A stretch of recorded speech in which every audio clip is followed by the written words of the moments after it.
Here's my Gx470, and I'm going to teach you how to lubricate your steering column.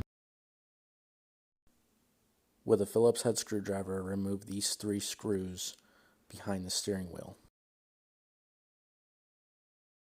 Use your fingers to push back on the plastic and a flathead screwdriver to pry. This is everything taken apart. You got the bottom piece here, top piece, and 3 screws. This is the hardest part to get out because you have to pull the plastic out and around it. I went to AutoZone and picked up this all-purpose grease. It works great and it's only a few bucks. You want to lubricate this screw right there, that screw right there, and I also lubricated that shaft.